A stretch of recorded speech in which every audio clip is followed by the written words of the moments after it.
That's better.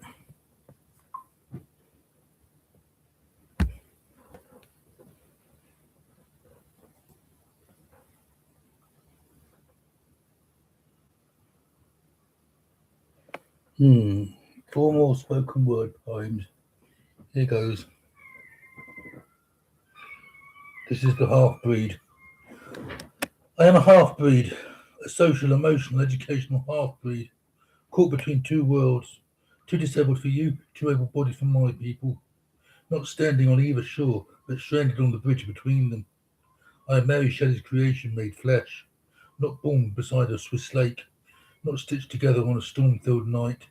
No lightning strike created me. Just years of wandering through a social purgatory, a place where doors open halfway, where smiles stop short, where invitations arrive with conditions. Like the monster in the story, I walk through this world, searching for acceptance, searching for a place where I do not have to explain myself before I introduce myself, searching for a place where I'm not measured against what I cannot do or praised simply for existing. A human world that often feels hostile, not through cruelty, but through distance. The distance of assumptions, the distance of lowered expectations, the distance between being seen and being understood. People say, why don't you stay with your own people? As if people are islands, as if identity comes with border controls, as I should choose the side and never cross the water. But I want more. I want to live. I want to love. I want to fall out and succeed. I want to be ordinary and extraordinary, to be complicated. I do not want to become the version of me that makes everyone else comfortable. I do not want a life limited by categories, labels, tick boxes, or policies written by people who have never walked in my shoes. Yet the rules still whisper, "You're different, not one of us. You're different. Stay where we put you. You're different. Know your place." But I have learned something. Difference is not exile. Difference is not failure. Difference is not something that needs curing. So I build a place of my own, an emotional ethnicity, a social nationality, an educational homeland, a country with no flag, no borders, no gatekeepers, a place where I can simply be, not a symbol, not a lesson, not an inspiration, just me. And maybe you're standing between two worlds too. Maybe you're carrying labels that never quite fit. Maybe you spent years trying to earn entry into rooms that were never built for you. If so, come in, visit my world, sit for a while, leave your assumptions at the door. You'll find no monster here, no half person, no half life, just a human being, doing what every human being wants, to belong, to be seen, to be accepted. And when you finally look closely, you'll see that beneath every label, every category, every division, it is just plain old me. End of spoken word.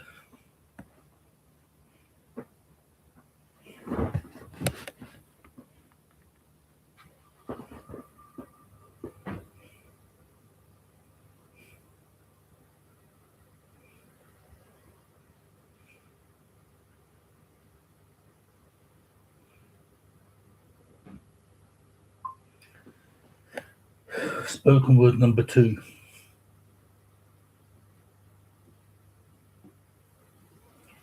She is my muse, not one among many, not a passing inspiration, not a fleeting spark that arrives in the night and vanishes with the dawn. She is my muse, the only muse, the one and only.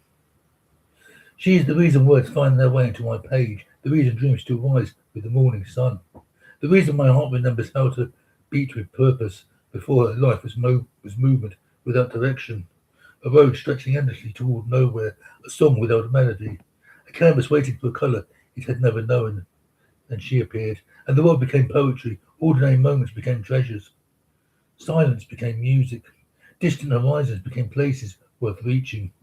Every beautiful thought I carried, every hope I had protected, every prayer whispered into darkness, every wish entrusted to the stars, they all lead back to her, always her. She is the inspiration behind my courage, the light behind my vision. The fire that keeps my spirit warm when the cold seasons arrive. When doubt comes calling, I think of her. When fear stands in my path, I think of her. When life becomes heavy, I remember her voice, her presence, her love.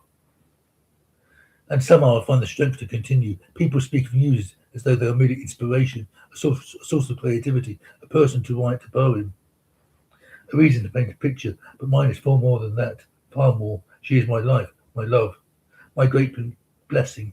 When I look into the future, I see her standing there. When I think of happiness, I hear her name. When I search my soul on what truly matters, I find her waiting at the center of everything. At the center of every dream, at the center of every hope, at the center of every prayer. Without her, the stars would still shine, but they would shine less brightly. The seasons would still change, but they would carry less wonder. The world would still continue turning day after day, year after year, yet something precious would be missing. Because she is not simply part of my story, she is the reason the story is worth telling. She is the heartbeat behind every verse, the beauty behind every dream, the strength behind every battle I won. My muse, the one and only, the woman who transforms existence into art, who teaches my heart the language of love, who gives meaning to moments I once overlooked, who turns ordinary days into memories worth keeping forever. If were asked what treasure I value most, I would say not the point to wealth, not to success, not to accomplishments, not to anything the world could measure. I would point to her, the masterpiece no artist could recreate, the song no musician could fully capture, the wonder no poet could completely describe. My muse, my life, my love. And though words would have brought me this far, even words fail before the truth. For the truth is simple. Without her, I am incomplete. With her, I am everything I was meant to be. She is my muse, the one and only, and always will be. End of spoken word.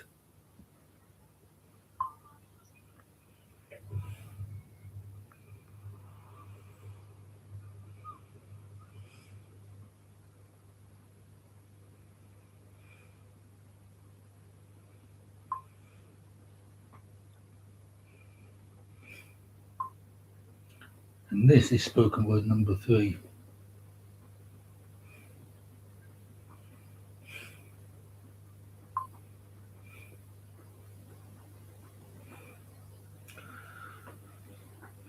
Scars between a kiss. Here goes. Her lips found mine in the early dark of evening, soft, soft as a prayer, spoken only once. And suddenly the whole world became smaller, just her breathing, the warmth of her hands against my face, and the trembling of hope. I barely dared believe. We kissed hard and fast, as though loneliness had been chasing us for years, and for one beautiful moment had finally lost our trail. Her fingers wandered gently, not with hunger, with care, tracing them up in my skin, learning me, one touch at a time. Then they stopped. The silence struck harder than thunder. My heart stumbled. A rising horror claimed through my mind. She had found them. The scars. The ones I carried like hidden names. The marks of storms I never spoke of. The evidence of battles still echoing inside my body. Oh, her eyes found the scar on my neck, the place where the shunt was placed for my hydrocephalus. Her fingers found the scars at the base of my spine, where surgeons repaired what life had left exposed, and fear rose in me, a black tide, then a red-hot fire burning through every fragile hope I had allowed myself to hold. I imagined her pulling away. I imagined kindness gathering its coat and leaving. I imagined the door closing, a room becoming empty, a future disappearing. I became a frightened animal inside my own skin. She's seen everything now, I thought. Now she knows. Now the beautiful thing ends. I could feel the goodbye before it had even happened. The kiss faded from my lips, replaced by the bitter taste of abandonment. But she did not leave. Her hands remained upon my scars, gentle, like moonlight resting on rough stone. And she looked at me, truly looked at me, past the scars, past the fear, past every wall I had spent years building to hide the broken places. My terror fell deeper into the darkest depths of despair. Then she smiled, not with pity, not with obligation, with love, real love. She kissed me again, slow, certain, and in that kiss, my terror loosened its grip. She whispered softly into my ear, "Your scars are part of you. They do not frighten me. I do not love you less." Her forehead rested against mine, and then she said the words I had waited my whole life to hear. "I accept all of you." These words settled into my scars, into places where kindness had never reached before, and for the first time, when our lips met again, I knew I was not going to be abandoned. For the first time, I was hiding. For the first time, I stopped apologizing for surviving, and for the first time, I let myself be loved. End of spoken word.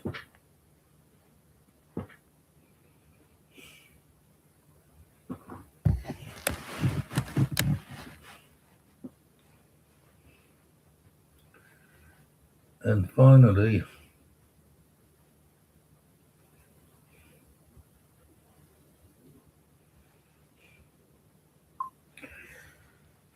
Intercourse. My making is different. My sensations, they move through my body differently. You tell me about normality, what happens where pleasure begins and ends. Who decided that? Who did write the rule book and handed it to us as if every heartbeat beats to the same rhythm? Not me. I have a lifetime learning the language of my skin, discovering the places where my electricity lives. The places where whispers can be louder than shouts, my head face back. Places a glance can carry more weight than 1,000 words. Touch my head, run your fingers through my thoughts, and suddenly I'm gone. The big O comes. Lost in sensation, feeling, in a moment that cannot be measured by your standards. And still, people look at me. My difference is a problem. Unusual means broken to you. Uncommon means wrong. Difference, though, is not dysfunction. Difference is a discovery. I carry my own map, my own secret pathways, own constellation of wants, needs, dreams, and desires. No two journeys I take are the same. No two bodies I know speak in exactly the same voice. Yet spending so much time trying to fit each other into identical shapes, wanting to make every story sound the same, to convince people there is only one road to connection. Don't believe, never believe that. Intimacy is learning another person's language, where they feel seen, where they feel safe, and where they feel alive. Real connection isn't about following instructions, it's listening, it's understanding. It's meeting somebody where they are ready with my fingers and tongue, saying, I see you now, ready to taste and feed the pussy queen. That's not the version your AB society expects, not the version that blends in for you. This is the real me, the complicated to you, the different. My love making is different, sensations are different, experience is different. That's the point. Each life lived was never meant to be a copy. Love was never experienced as a formula. Intimacy never meant to be reduced to somebody's definition of normal. This is my body, feelings, truth, and I don't apologize for the experience, wonder of being alive. Different, maybe, but different has been where the most beautiful discoveries begin. End of spoken word. Well, that's the end of the live stream. I'll do another 4 poems, spoken word poems tomorrow, and then another 4 after that. It's been nice, and thank you for listening, okay? Great. See you soon. Bye.